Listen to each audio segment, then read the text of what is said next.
You stupid bitch. Yeah, you're a stupid bitch. You stupid bitch. Welcome to another episode of Stupid Bitches Say What, the Aussie podcast about everything and nothing, but always with wine. And of course, your hosts, Skye Collett and Sean Hipkins. What? This week we go back in time. Sean takes us back to the late 1500s when the British were colonising America a fucking long time ago, and a small settlement in Roanoke just up and vanished without a trace. Ooh. And I take us back to the late 1600s and get all the witchy poo with the Salem Witch Trials. Buckle up, bitches. Let's do history. I love that. What the fuck are you drinking, Sean? Well, as you know, we do full disclosures at the beginning of our episodes, so I'm still just finishing off the red wine from Pop Culture. But after that mouthful is done... That's unacceptable. Hey, it was a whole bottle. But after that's done, I've got another little wine bag that I got from Good Pear Days. And this one contains a bottle of Good Pear Days wine by old mates, and it had a cork. And it's a Chenin Blanc. Chenin Blanc? C-H-E-N-I-N. Chenin Blanc. What the fuck is that? It's from South Africa, I'll have you know. It's a Naked Wines and it's from South Africa. No, it's Good Pear Days, please. Oh, Good Pear Days. I don't see a year on it. So it must have been a good year. Good year. But yeah, it's an old mates. Because you know what? That's what we are. Old mates. I don't really have a jingle song for that. And forevermore. Memories. So I'll tell you how it tastes when I take my first sip after I scull this. Oh, fuck, we're going to be waiting forever, aren't we?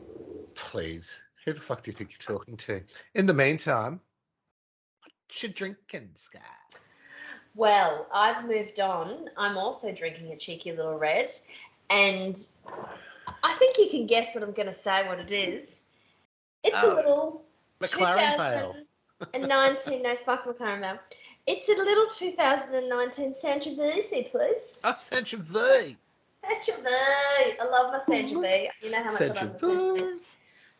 And look, this just happened completely by accident, but I was chatting to someone on Instagram the other week, about the old 19 Crimes brand of wineries. Who was that Wineage.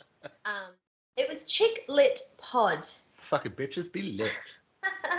I believe it's Karen and Orbs, who are the hosts of Chick Lit Pod, and I got into a little bit of banter with them about what's the chick? What's the lady?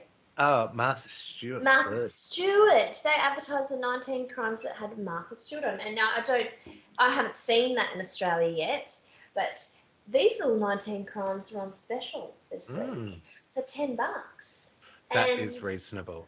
I went, $10 for a nice drop? I'll take that. Thank you very much. I'll get 6. How much for 6? Yeah. So look, it's a 19 Crimes, a 2019 Sangiovese or Sangiovese, and there's some dude on it. I know he's a convict. Show me the cover. I think you have to download the wine label. I've had that one. Right. Or it had that guy. No, you haven't, because you've never drunk a Sangiovese until I gave you a Sangiovese for your birthday. Thanks. We'll stick with that, okay.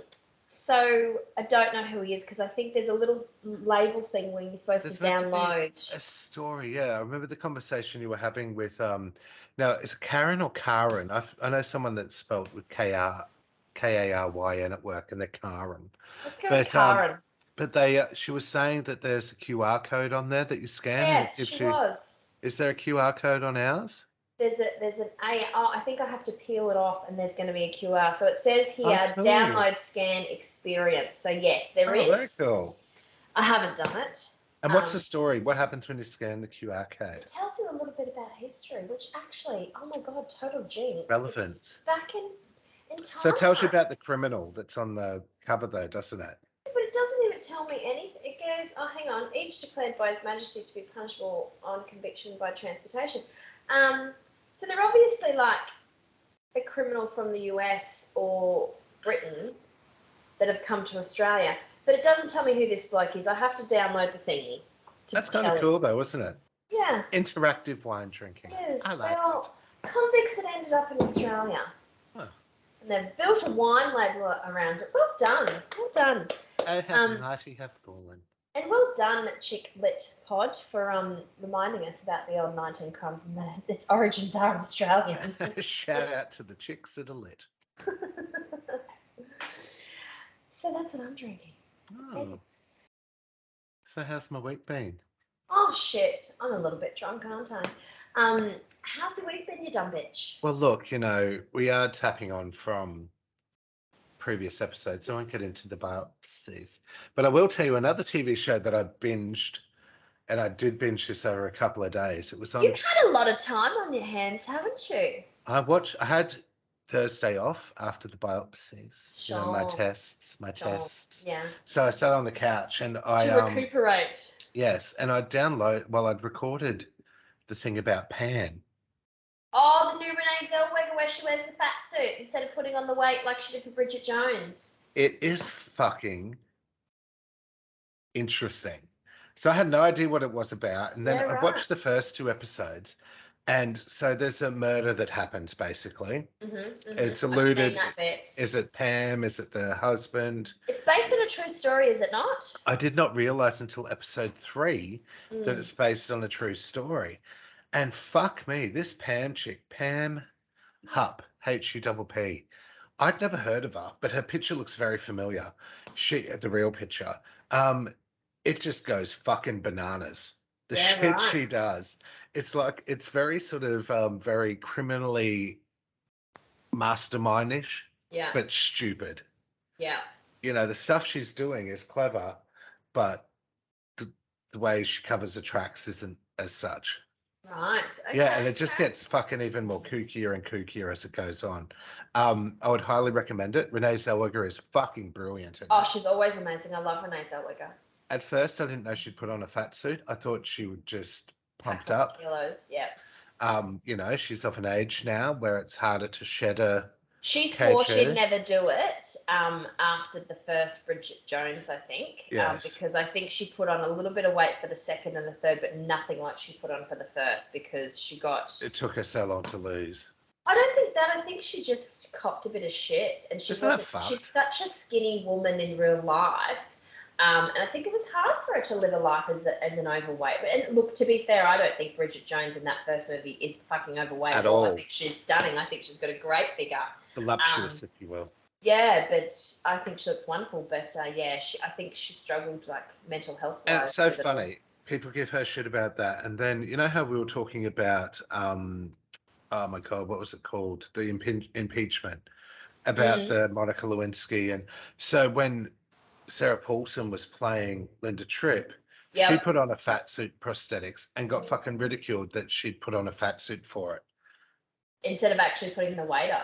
Or instead of giving it to someone that was a bit larger or something like that. It's just like, oh, for fuck's sake. Oh, for God's sake. People aren't happy no matter what you do. And the health risks if you did put on that weight are insane. So quickly at a certain age too. Once you're over 30, over 40, you to lose and put on that weight, it's really bad for your health. Ridiculous. Yeah. Speaking of people being trolls, you should see the shit that Sheldon's been getting in the comments on Facebook about his performance. Yes, we agreed it wasn't the strongest performance at his semi, but people are saying he should be embarrassing. The song is just a repeat of the same words and blah, blah, blah. Vinny commented underneath one guy who said, all he does is just repeat, we're not the same, we're not the same, we're not the same, we're not the same. I'm like, well, he actually doesn't. But Vinny put underneath it, he wrote that song at a very young age. What song did you put together when you represented your country at Eurovision? ? Well, it's funny that you say that because I saw Vinny comment on a post that came up on my feed earlier and I commented under it because it was a crack up because it was someone saying, since when is Australia part of Europe? Oh, yeah. And then Vinny said something about, thanks for the lesson in geography or something. And I was like, fucking classic Vinny. But then someone else said over the top, they were like, actually, SBS is part of the European broadcasting, what is it? Quote me on this. System. Corporation, whatever. So therefore, they're actually legit within their rights, despite where they are. They're part of that and have been since 1983 because they've been broadcasting Eurovision. Therefore, they're actually entitled to have a place if the comp will accept them. And Australia is one of the highest voting capitals in the whole Eurovision thing. Can we, since we've digressed to Eurovision once again because we're so obsessed with it right now at this moment in time, can I just say my complete shock about the presenter being fucking Mika? Do you know what cracked me up about that? Is in the first morning chats, I'd said how Mika was a presenter, and then about half an hour later, you're like, "Oh my god, Mika's presenting! I didn't even know it was Mika." No, I did see you say that. Do you think he was performing or something? Well, yes, and then when you said it, because I didn't make the correlation between the presenter guy, because he doesn't look anything like the Mika in my head. Well, it doesn't look like the Mika of 15 years ago. Exactly. Yeah. So when you said that, I went, oh, and I took note of it, but then I didn't really see him, so I went, oh, I don't know what he's talking about. Maybe he's coming into the show later. And then I can't remember how I realised it was him. They said something, about him. I think it was when they did that song, when they performed that song. I went, holy fucking shit, that's actually I've been looking at Mika the whole time. Yeah, because we were joking about his suits, and we were having and because quite a lot of times, I know how much you love Myth and Joel. They have their moments, but they are really bothering me the way they talk over. And I know that's what all countries do. I totally get that, and that's how it works. But there's sometimes I really actually want to hear what the presenters are saying. And I'm missing it because they're talking in crucial moments. I'm like, I actually want to hear what they're saying. Shut the fuck up. Oh, no, I love Myth and Joel. And they were saying a lot over Mika, and I was just like, oh my God, that's fucking Mika. I think, you know how they were saying too, so if Australia ever wins, obviously it won't be held in Australia. We'll have our host country, and our first pick for the host country is actually Germany. And then I love that. If Germany say no, they don't want to do it, Britain have already said, the UK have already said, we'll do it for you. Well, you know... But Australians get to host it, do the Mika role in it. And I wonder if it would be Joel and Myth and someone else. Yes. You know how much I love Germany. It's one of my favourite places. Yeah, Of all the countries I've been to, Germany is up there with in my top. Shout out to our German listeners. Yes, Germany. If you're listening, well, we do know you're listening. We've got German listeners. We love you. We love your country. I was saying to Vinny. Can't wait to get back there. I was saying to Vinny, like, because the UK have got a good shot this year at winning, and I said, so if the UK win, like in the odds, they've got a good chance. Yeah. I said, if the UK win, do you reckon we could postpone our trip from Christmas and go in May and just do fucking Eurovision? And he just laughed. What did he say? He just giggled. So we'll see what happens on Sunday. We haven't booked our tickets yet for Christmas. So is it this Christmas this year? It'd be next May. But we're going this Christmas, yeah. Right. Oh, you lucky bitches. I know. But I'm not going to... Oh, Jesus. Sorry, I just dropped my wine. In the bag. It's okay. But yeah, no, we're going to Ireland and a few other places. Other places. You always go other places, you fucker. So you're not just going to Ireland. You're going to heaps of places. I'd love to show Tyler Ireland. I was saying to him the other day about how much I want to take him to Germany in Oktoberfest because how much would he love the festival? He would fucking cream his jeans as soon as he walked in. He'd be like, I'll have that. I want that. I want he'd be some like, of that. I don't know if I can stay the whole time. Like, I don't know if I can keep drinking all day. And then he'd get there and he'd be the one taking his fucking undies off and trying to get him on the thing. And Tyler, you'll be going back the next day and the day after that for the all days, trust me. He'd be like, I'm never leaving. He'd be like, I'm never leaving this place. I'm staying here forever. Like, It's a total vibe. I've missed the flight. I just want to stay here. I just want to live here now. Yeah. No, I fucking love Germany too. It'd be good to go back if we did do, when we do Oktoberfest again, to actually do a bit more of Germany. Because I'm not flying out of fucking Munich International Airport ever again. I'll give you a hot tip. Fuck that. That was a nightmare. Anyway, once again, we're digressing. We digress. A bit pissy. Right. So you're first. I'm up first. So let's go into the Roanoke, the Lost Colony. Oh my In God. 1587, a small colony was founded on an island off the eastern coast of North America.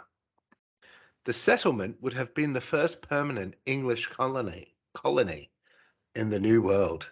Ha- Wow. It would have been the first permanent one, had the settlers not disappeared, owing to unknown circumstances. The Lost Colony of Roanoke is one of the most Are notorious. you on meds for your biopsy? You seem a bit more drunker than usual. You've only had one bottle of wine. It's called Panadine Fort. So had the settlers not disappeared owing to unknown circumstances, Stop.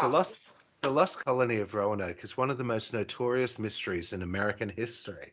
Mm-hmm. Cryptic clues left at the abandoned settlement and the lack of any concrete evidence make it the focus of wild speculation and theories. Wild speculation. And theories. And theories. In the settlement's difficult founding year, its mayor, John White, left. Common name. I know, right? Well, John Smith is in part of this as well. You know, the fucking one from Pocahontas. Anyway, they left for England to request resources and manpower. He returned thrice years later, not once, not twice, thrice, only to find the settlement empty. 115 other men, women, and children, including his wife, child, and grandchild, gone. Eerie. Vanished. The word Croatoan, Croatoan, and the letters CRO were carved into trees within the colony's borders. Oh, fuck, that's creepy. They were the only signs pointing to an explanation. Despite the clues, the returning How many crew, people again? How many people? 115 men, women, and children. Despite the clues, the returning crew were unable to search for the missing colonists. A storm approached just as they came upon the desolate settlement, forcing them to turn back for England, which I think is bullshit. Like, if a storm's coming, anchor up, get to shore, and then see. If you really wanted to see where they're going, where they'd gone or whatever, you think they'd inspect a bit more. But anyway, they fucked Yeah, off. don't go all the fucking way back to the UK, mate. That's really far. And it's not like a fucking 12-hour flight. Yeah, that's like they're like, fuck this, I'm out. So, on the basis of the mysterious tree carving, the nearby Croatoan Island, now known as Hatteras Island, is the location to which many believe the colonists moved. At the time of the colony's founding, the Hatteras Indians occupied the land, and a popular theory supposes that the colonists joined the group of Native Americans to overcome their lack of resources and their knowledge of the land. So how long were these guys gone for before they returned? How many days? 3 years. So they'd came and dropped everyone off. They'd set up their settlement. Then they went back. So that's how long it takes to fucking get back to England and shit. And you're back. So they came back after 3 years and all these 115 people were missing. Vanished. Not a body, not anything. They just went somewhere else, guys. It was 3 years. But that's not usually what would happen in a There's settlement. no fucking miss. No, they got a better offer. They went, fuck this. But also they were expecting the return of the ship, and his wife and his daughter and his grandchild were part of the crew, part of the settlement. They were meant to wait for him to come back. And that's what would have happened back in the day. They dropped off a settlement, they went back, they came back, people were there thriving. A supposed piece of evidence for this claim is the existence of carvings in stones that were reportedly made by Eleanor Dare, who was the daughter of John White. The captain. Sure. These stones, which are often called the Dare stones, contain written stories that tell the fates of the colonists and personal anecdotes from Dare to her father. Though they are largely believed to be a hoax. I don't want to be offensive, but do you know what just popped into my head? The Infinity Stones from the Marvel movies. I was picturing the stones from the Temple of Doom. Have you seen the Avengers movies? Yeah.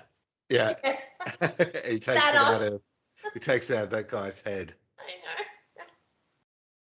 So they're largely believed to be a bit of a hoax, these dare stones, and forgery.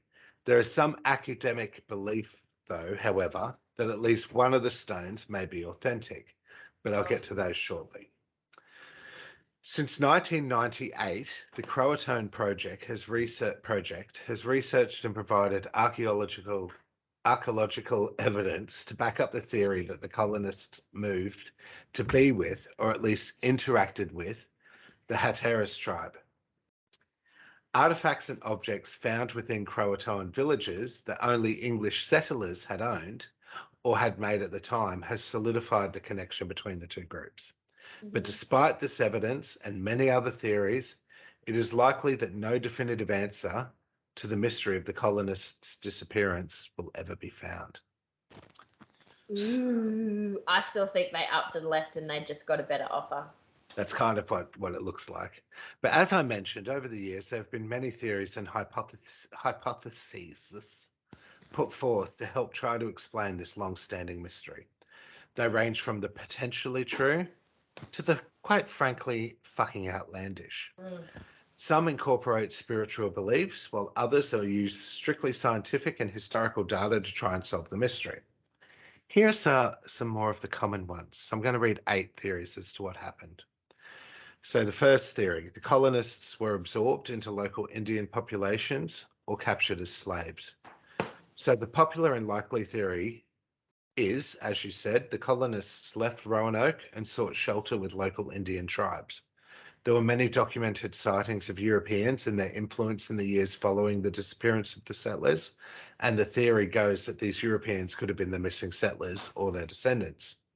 The main theory is the settlers of Roanoke moved to the Croatoan island, hence the Croatoan written in the fucking trees and CRO, and joined with the Native Americans living there. Croatoan Island is located just south of Roanoke Island and was the home of the Croatoan Indians. The settlers had good relations with them, so we can assume that the settlers were absorbed into the tribe. This theory has never been substantiated, but with the clues left at Roanoke, plus the good relations that was standing between the settlers and the Indians at the time of their disappearance. My house, your house. It's highly plausible, please. My house. Your house. Our house. Our house. While the prevailing theory is that the people of Roanoke merged with the local Indian populations, it is just as possible that it wasn't that happy an ending. Considering that the people were never heard from again, it is just as likely that they encountered hostile Native American tribes that could have been taken as slaves or killed, etc. I'm calling it. I'm saying that the captain's wife met some dude that she fell madly in love with who was part of that tribe and then convinced everyone to go with her because they were already probably treated quite badly, and they were left for 3 years to fend for themselves, and they said, we've got some supplies, we've got this, we're going to offer you this, and let's merge together, let's become one. And those new people probably treated them better, and they were like, fuck you, captain. And second theory is just simply called Croatoan. So the word Croatoan, as we know, was carved into a fence posts and trees at the abandoned colony, and its presence at the site is one of the most confusing mysteries of Roanoke, even though there's a Croatoan island right near there. But why was it found there? The word Croatoan is also connected with other mysterious happenings over the centuries in different countries, each one more puzzling than the last. So, for instance, Edgar Allan Poe, before he died, he disappeared for a short time. When he returned, he was delirious and he died shortly after it. One of the last words he allegedly said was Croatoan. Okay, I'm going to jump in there. That example, I think, is just some dude dying and just saying gibberish. The reason that they carve shit is because that's the way that they communicated back in those days. No, I think they mean that why the word was carved. Yeah, but even though there's an island next door. But anyway, there's related more. to it. There's more. The cause of his death obviously isn't officially known, and his medical record and death certificate have never been found. So what happened? Who knows? In 1888, a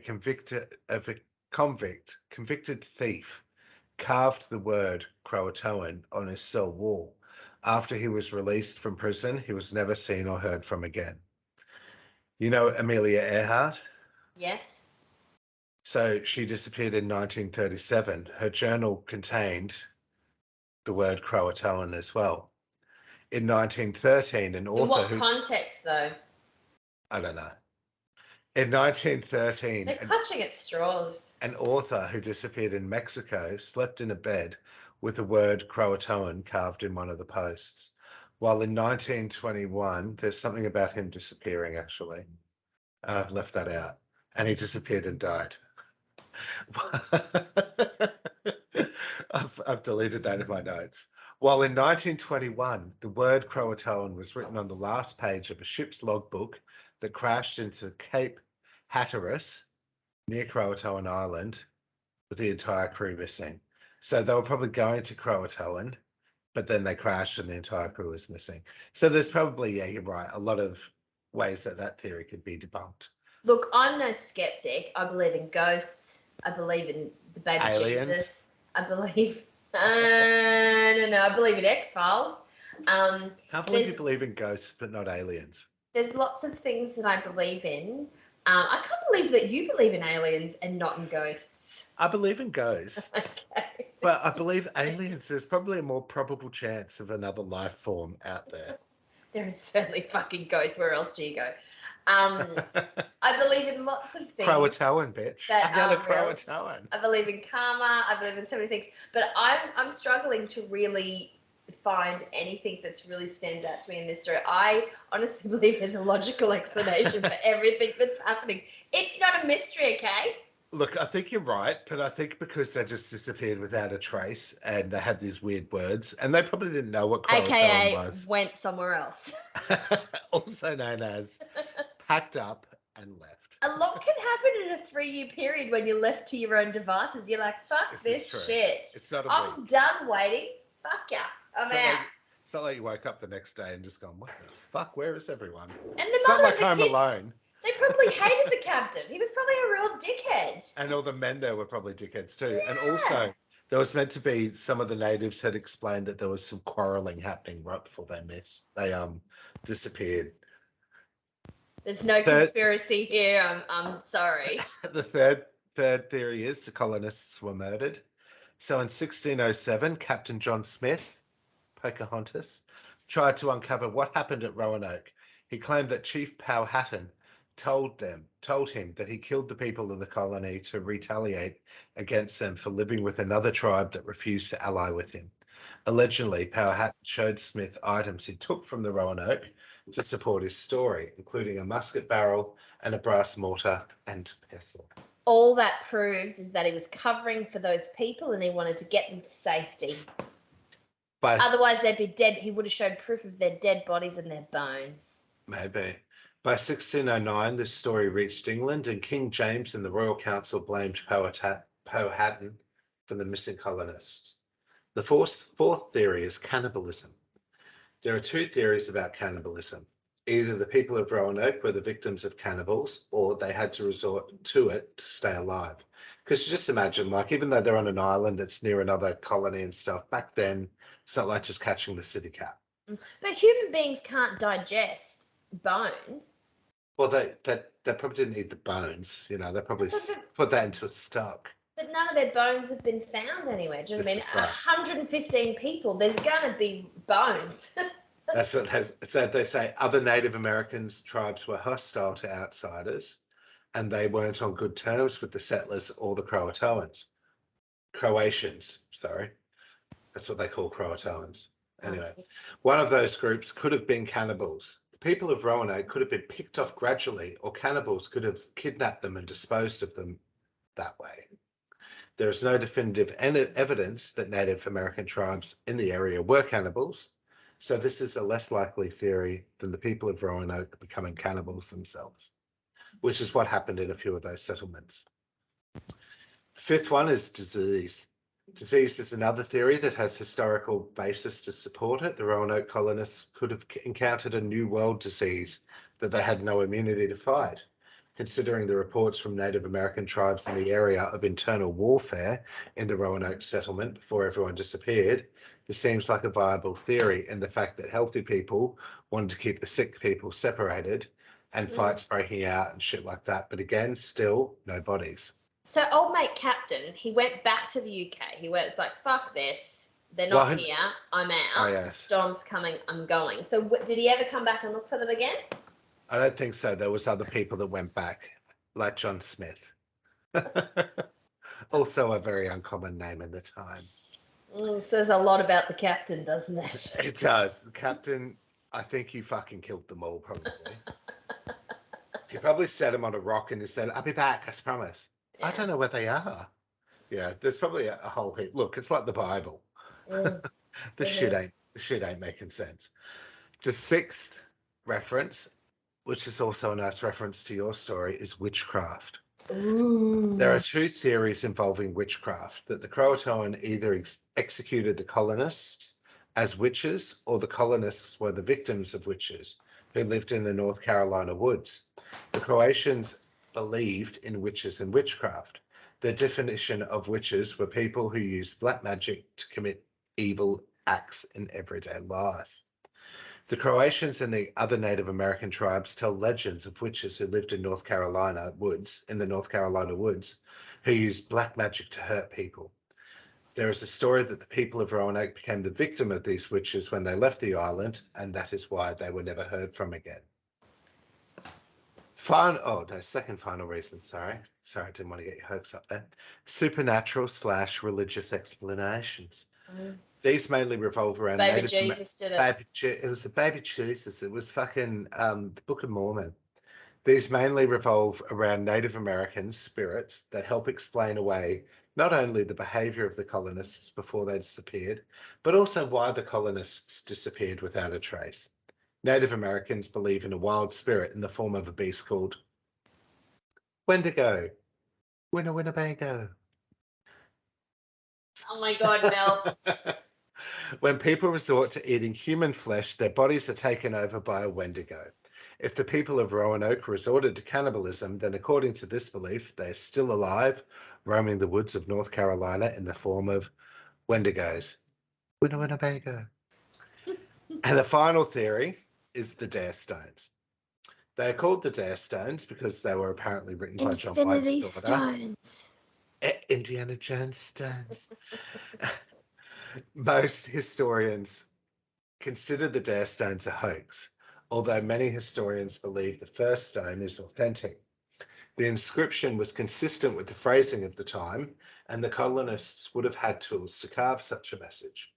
The inscriptions of the stone that stated that Eleanor's husband and daughter were dead and asked whoever found the stone to tell her father. So the inscription read, Annius Dare and Virginia went hence, unto heaven, 1591. Anya Englishman shoe, John White, Governor Vere. The other side of the stone reported that only 7 of the Roanoke colonists were left alive and Native Americans murdered the rest. It was signed EWD, Eleanor White Dare. So what happened in Roanoke, Skye? You tell me, because you seem very, very... There's so much prejudice.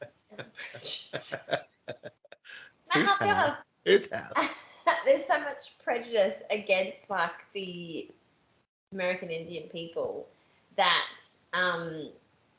of course they'd make that up. Well, some stones and there was something about them all being killed. Fuck off, I don't believe any of it. I stand with my original statement that they had a gutful of the captain, considering he left them straight away when the storm hit. They probably had like, fuck you. Big storms and shit like that.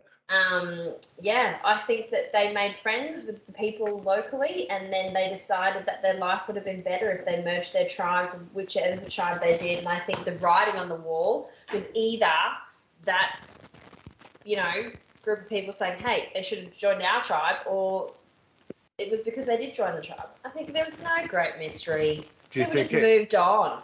Do you think there's any substance in the fact that they may have just gotten dysentery?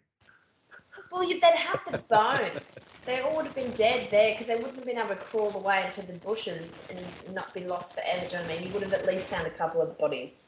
If they had dysentery, I think you get really sick and you can't leave. On the Oregon Trail. Yeah, unless people came in and went, fuck this, we need this area, we're going to move all these bodies, but still. Yeah, it wasn't a fight for land back then as much as Yeah. it is now. Yeah.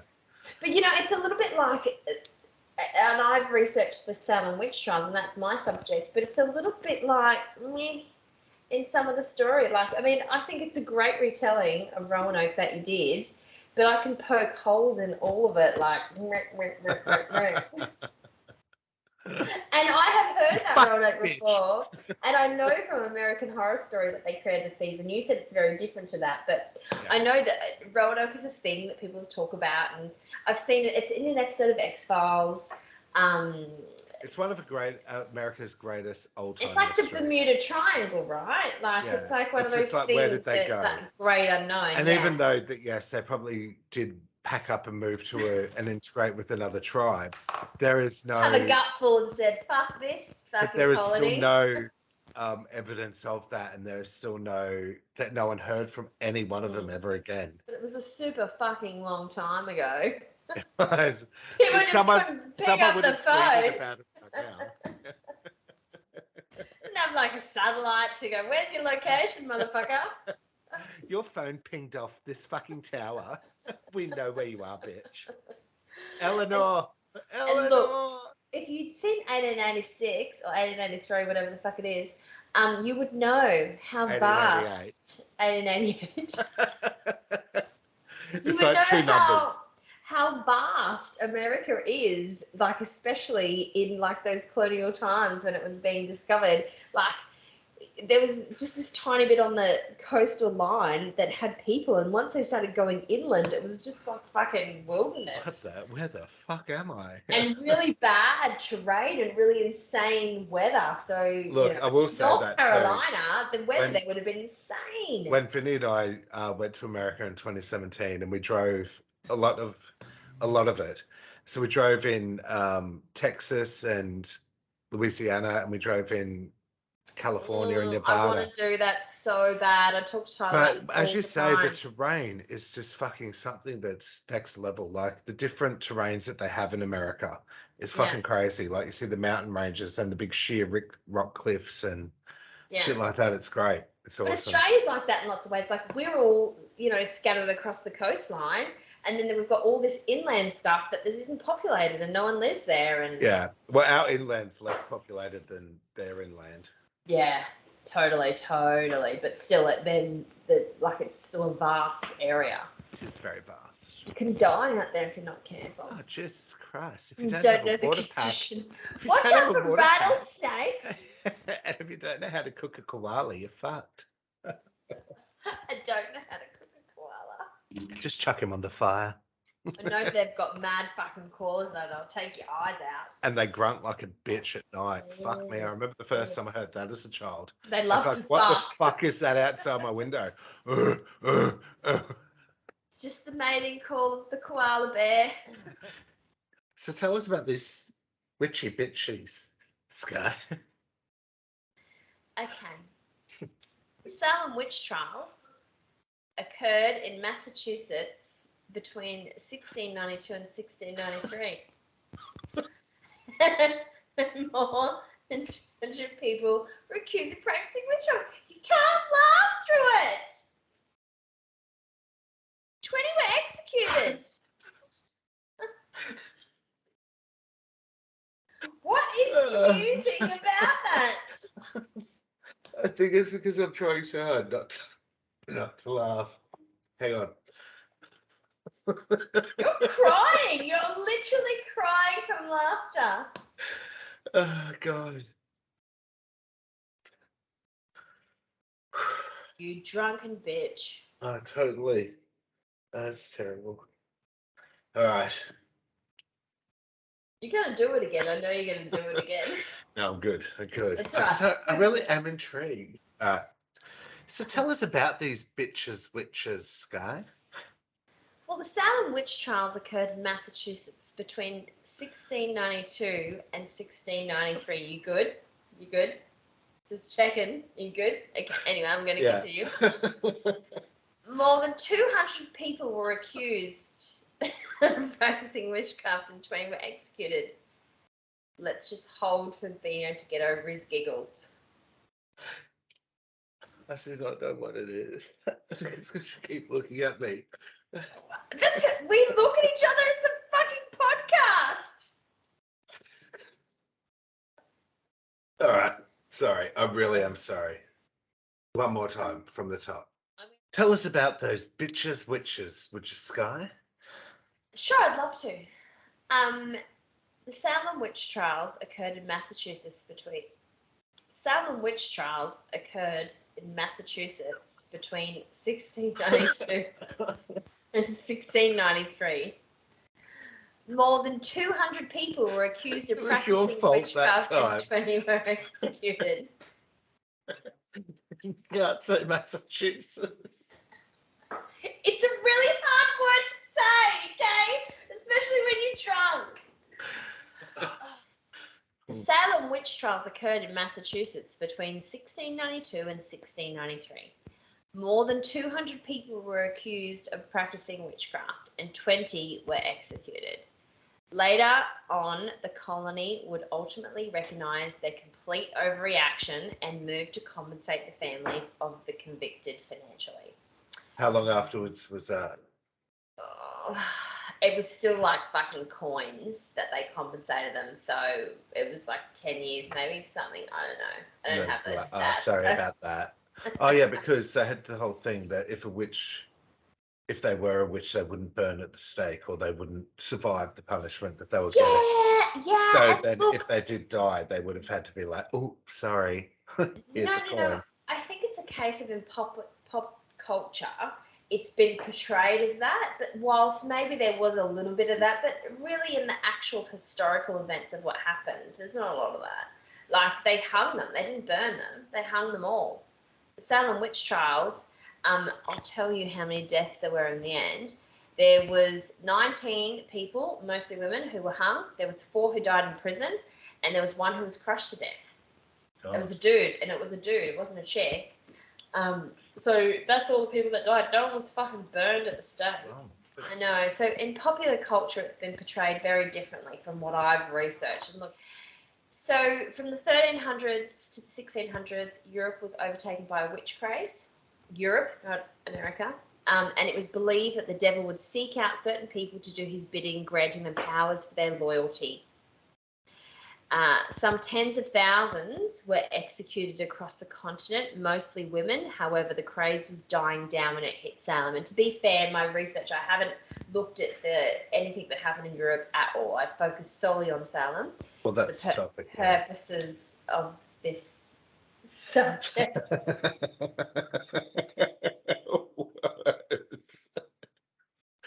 This podcast topic, if you will. No, I was going to say, what I was going to say, yeah, because that's what you were focusing on with this topic. And it's just weird because it's like all the hysteria around it that we know, as you were saying, with the pop culture, is what makes us all so hyped up about Salem that you think it's all this shit, but apparently, like, it's not. And in reflection, maybe I should have delved a little bit deeper into the whole European thing. I don't doubt that. Maybe the pop culture comes from the European side of it, where they did burn them at the stake. But certainly in Salem, they didn't. They hung them. Yeah. And that's what we know Salem for, though. You're like, they said they're burning at the stake. They did Salem. Where's my house? Salem. But that's what we do Salem for, is the whole burning. Yeah, and all that shit. And I always associated witchcraft and the burning the stake and all that stuff with Salem. That's how I've always thought about it, but not according to history. Yeah, that's what I mean. Like, all the hysteria around it makes us believe that's what. So in the end, there was only like 25 people that died, mostly women though. And then their families got compensated when they realised that they fucked up and they're like, maybe we acted a little bit hasty. And I'll talk about that in a minute, about why they may have acted a little bit hasty, which is still really, really horrible and really awful. Totally. But I think there's lots of other events that happened in the 1600s where way more people were killed at a way more mass level. Yes, usually based around religion or something. Yeah, well, this was a little bit religious because it was thought that witchcraft came from the fact that the devil chose you, and, you know, colonies and communities were heavily religious, so you know, and the religious side of that was in charge most of the time, and the witches were accused on the most sort of randomest of things. as well. So basically, the stuff that I have researched is that in 1989, so the actual trials happened in 1689. So a couple of years before it happened, English rulers started a colonial war in the region with the French. So there was people who were ruling in America. They were English, and they, caused trouble with the French, and it was like this, local war situation. It ravaged areas of upstate New York, Quebec, Nova Scotia, which I would love to go to. I would love to go to Quebec. I would love to go to Nova Scotia. Nova Scotia, isn't it? The French part of fucking Canada too, yeah. Oh, it would be insane. I would love to go there. So refugees of those parts of northern New York and, southern Canada fled to other counties, including Salem Village, now just called Salem. The displaced citizens strained Salem's resources. So they've come in, Salem had colonized and set shit up, and all of a sudden all these people are coming in because they've got nowhere else to go. Yeah. And the resources were aggravated. There was already existing rivalries because there was people that was like, trying to take control of Salem, and they were in the religious sectors, and then they had the port coming in, so people who had ties to the port, and there was people who had ties to agriculture. So there was lots of people, who had wealth or influence, and then all these refugees came in, so they were already bickering, and then they came in, and it was like complete, fucking infighting. Yeah, and you think like this is 100 years after Roanoke, really. Yeah. So it's like when they were just starting to colonize, and it's 100 years later, and they're a bit more established. And it was all about greed, right? It was about like, I'm going to take this because I'm more powerful, or I'm more stronger, or I've got a little bit more money than you, and I'm going to take everything. Like that's how... We've got weapons that are better than yours, so we can... That's how colonies and towns are built at those stages. Totally. Of civilization. 100%. Exactly. But the villagers believed that the arguing, bickering was the work of the devil. So in January of 1962, when it all first kicked off, Reverend Parris, a man who was heavily disliked for his greedy nature and rigid ways, his niece and daughter, Elizabeth and Abigail, started having fits. They were aged 9 and 11. In his house, they uttered peculiar sounds, contorted themselves into strange positions, screamed, and threw things. Sounds an awful lot like a couple of kids having a bit of a tantrum, as far as I'm concerned. Or epilepsy too, yeah. Yeah, both but of them at the same time. Yeah. Sounds like Daddy said, "Oh, you can't have that fucking lollipop." And they went, "Ah! Give me Minecraft." A doctor who observed it blamed the supernatural. This is why I was relating to Roanoke. I was like, really? These kids are fucking mucking up. They're not like incarcerated by the devil. Yeah. So another girl, not related to this reverend. So this reverend was hated. Everyone hated him really in the town of Salem. But then there was another girl who wasn't related to him, and she started experiencing the same things. Again, tantrums, being a naughty little fucker, a rich little naughty fucker, I think, back in those days, because most kids were disadvantaged and behaving themselves because they didn't know if they were going to get fed, and then rich kids were like, meh, meh, meh, meh. Yeah. So she was experiencing the same things, and then allegedly from pressure from the local authorities, the girls all pointed their fingers at 3 women, claiming that they were afflicted and victims of witchcraft. The children said that. So there was a slave woman, a local woman who was older and, single, and then there was another woman who was elderly and homeless. And they were all the 3 women that started off, and they said, so the slave woman came forward and confessed straight up. She said, I did it. I've seen visions of the devil and blah, blah, blah, blah. Obviously, someone told her she had to say that. She was a slave woman fucking the 1600s, right? She it's either admitted that to or it. death or something. Exactly. She's not going to openly say that she saw the devil when she's in a religious community. She's not going to admit to that. That's bullshit. And then what continued was 19 people, mostly women, were hung, 4 people died in prison, and 1 was crushed to death. How was they crushed to death, you know? It was a guy who was crushed. I think it was a bit of a mob thing.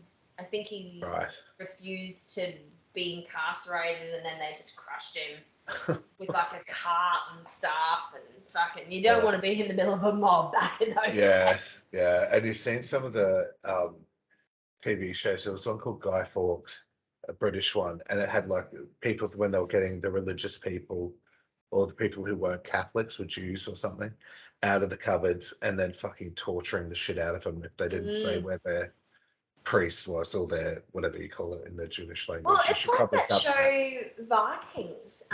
Tyler loves it, and he's watched it all, and the barbarianism that happens in that show, and it's history. It's all based on history, so it actually happened. Yeah, it's horrific, and I hate it. I can't do it either. Like, I could watch Game of Thrones because I know that it's all tied into fictional stories. Do you know what I mean? So I can remove myself from it. Okay.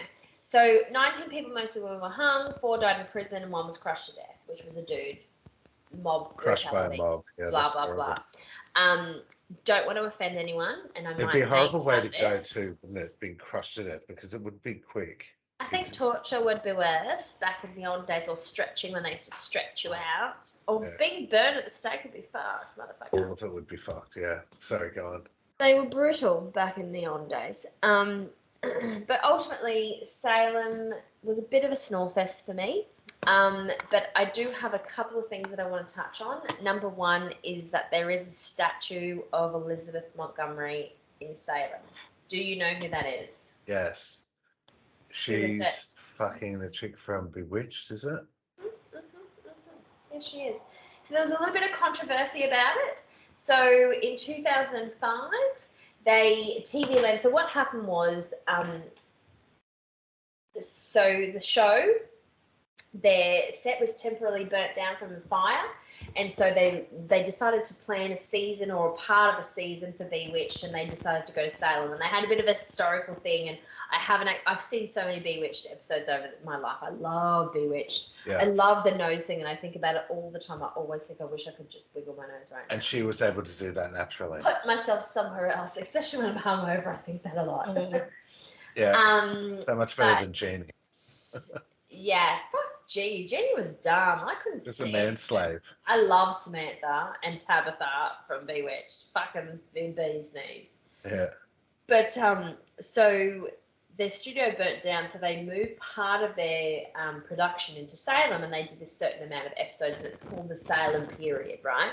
So TV Land, who produced the show at the time, I'm sure it's something else, it's CBS or whatever the fuck it is now, in honour of that, gifted to Salem this statue of Elizabeth Montgomery in a pose that was obviously Samantha from Bewitched because of their witch history and yada yada. So in 2005, a lot of locals were like, fuck that, like that's inappropriate. We've got a, sordid past because of what happened and our history. Making light of it by giving us a statue is not okay. So I can completely understand that, and I feel for the people from a historical perspective if they do feel offended by it. The statue's still fucking there. And when I found out about it before this podcast years and years and years ago, I don't even know how I found out about it. Maybe I was reading a book about witches or something or whatever, and it came up one time and I was like, I have to go to Salem. Like I literally, I just think it's a cool, look, there's so many places in the US that I want to go. I'm not too fussed on LA or New York. I get everyone loves those places, but I want to go to the more, quiche sort of places, places that people don't go as often as LA and Las Vegas and look, New York. I've got to say that if we ever do go to America together, we're definitely going to Las Vegas. Trust me. I know you would never allow me not to go there. But I'd also like to go, I just want to do a road trip. I want to do the whole thing. I just want to go to all the places and go to Canada. And anyway. It's just so big, yeah. Again, I digress. So, ultimately, there is a statue of Elizabeth Montgomery in Salem, which they did not really care about. They didn't really want it there, which was dedicated. I mean, donated by TV Land. But it's a massive tourist attraction now, and people love it. I feel like I'm totally there for the statue, but if I lived there, I might have been a little bit offended too. I mean, like, you're making light of the history. Fuck you, TV Land, for making money on a TV program and then being like, hey, take this fucking statue. I think I'd be a tiny bit offended if I lived there, but I don't really care because I love Elizabeth Montgomery. I love Bewitched, and I'm desperate to go to Salem, and I have even before I knew that her memorial was there. But it's not really her memorial. She didn't die there or anything, but they've got to say, I'm just like, I love it. I want to touch it. I want to sit on it. I want to take photos sitting on it. I want to be like, rubbing it for luck. Yeah, I got you. I know. Yeah, no, that's cool. And I would treasure those photos for the rest of my life. But I can understand that would be offensive to other people. So, you know, I apologise for that. But I can't change how I feel. God damn it, it's our podcast. Yeah. Anyway, so before we finish, there's a couple of other things, and this one's going to blow your mind, and you're going to want to get really chatty about it, and we have to finish this podcast. We do. So there's some passion storylines that feed into Bewitched, like proper like. So like the names of characters and passions are based on characters from Bewitched, soap opera.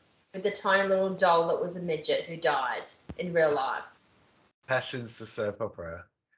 Oh my god, yeah, go continue. I thought I was mishearing you, but yeah, go on. Well, I went from a whole Salem thing and I went into the Bewitched, and then I just had to keep going. No, I heard you saying passions, but I was like, does she mean passions though? I went from Salem Witch Trials to Salem to Bewitched to Passions versus Bewitched. Okay. Yeah. So Passions. So the guy who made Passions, and I already had Passions on my list of pop culture to do eventually. Anyway, so the Passions of Bewitched storylines. I didn't realise that Passions was written by the guy who wrote The Days of Our Lives, and so he decided to go out in a whole different area and just start Passions, which became like this cult following. Like, it's insane. Yeah. But they took a lot of the storylines from Bewitched and tied that, and like they did it loosely, like in a clever way. But they loosely referred to like my aunt, Samantha, my cousin Tabitha. So they did a little crossover in Passion. But unauthorized crossover. Yeah. So Dr. Bombay, remember Dr. Bombay? From the real show, Dr. Bombay. So he made appearances in Passions as Dr. Bombay. It was a different actor, but he was Dr. Bombay. So maybe they didn't lock down the copyright enough for Bewitched enough for them to be able to get away with it, but they did. And then in the end, so the main character ended up having a baby, and she called it, I can't even remember now what it was, but she called it. The main character was Tabitha, and they alleged the whole time that she was Tabitha of Bewitched. Bewitched. I love that. But she wasn't. But they just they made their own claim. I love that. Yeah. That is typical fucking. And they got away with it. Maybe because, they got away with it. And everyone knows Passions. Like, anyone our age knows the fucking what Passions is with the weird doll. Yes. But anyway, so forget about Passions. We're going to talk about one of my favourite all-time movies, which is based on witches, which is Practical Magic. I fucking love Practical Magic. I made Tyler watch it about 2 years ago, maybe a year ago, when it was my turn to pick the movie, and I insisted that he watch it, and he picked holes in it through the entire thing, and I ended up saying, do you know what? Fuck yeah. If you don't love this movie, we come here together. Yes, where she hears the death beetle. Click, click. Yeah. Best fucking movie ever. The best put the role. lime in the coconut. Shake it up. Put the lime in the coconut. And when the aunts leave and they take the children, they're like, you started this mess, you clean it up yourself. And they go and they're like, never listen to the aunts. They never listen to the aunts. Yes. And or when the broom falls and she goes, company's coming. Yeah. And they have never done a prequel to it, and they've talked about it. So there's in the books there's a prequel about the aunt's lives. Have you read it? No, I haven't, because I never read the original. Like, I saw the movie. I didn't know there was a book until after I saw the movie, and I hate going back Do you know what I mean? Like, I love reading that. When I know there's a movie coming out, I always race, like, the Crawdads book, which I was actually going to buy for you, as well as the Boy Swallows Universe, because I think that you would love that too. I haven't read it yet, but everyone's talking about it. It's this massive movie that people have been talking about forever. It's going to be insane. What's it called? Back in the Crawdads, or Deep in the Crawdads, or something. Oh. Crawdads. Yes. Do you know that's a It's like a Where the Crawdads grow, or something. Where the Crawdads sing. That's it. Yes. And the preview for the movie, the trailer is already out, and it looks so fucking good. That Reese Witherspoon's company produced it and made it. Oh, and you know what that means? It's all female ran. I love that. And it's gonna be a fucking killer. Shit. Okay. So, Practical Magic, all-time favorite movie. Agreed. Nicole Kidman in her absolute best role. I don't Sandra care what Bullock. anyone says to me about all the new roles and how Rizzo. she is. She's the best. Oh, Rizzo, yes. And Diane Keaton. The whole the 4 females that are in that fucking movie as the leads are phenomenal. And in my life, I think I've probably watched that movie maybe 10 times. And if you said to me right now, do you want to watch Practical Magic? I'd go, yeah, let's do it. I would too. So right 100% now. would say that I would watch that right now too. I agree. It's the best movie ever. I love it. It's one of my all-time favourite movies. And I wish that I had read the book before, but now I haven't. I can't go back. But yeah, there was a prequel, and if I could write to someone right now and be like, make the fucking prequel. I want to know about the aunts. Yes, that would be great. Agreed. Lastly, before I finish, I'm going to say one other thing that I tie into Salem is one of my all-time favourite books by the great man Stephen King, Salem's Lot. Yes. Have you ever read Salem's Lot in your life? No, but I've heard of it. Have you read The Shining? No, but I've Have you seen read it. any Stephen King books ever? I've read some of his short books that made up the Green Mile.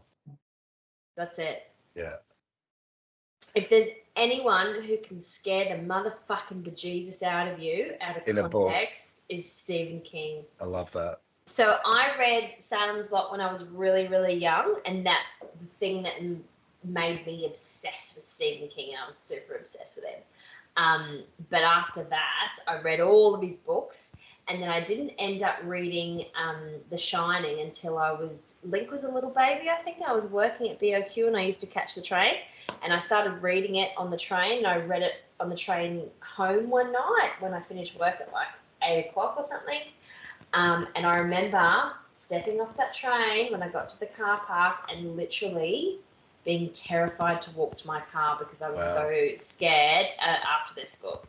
And then I reread Salem's Lot a couple of years later, and the story wasn't as amazing as some of his other books. Like, in retrospect, it was always my top favourite book. But it's equally terrifying in so many ways, like so scary.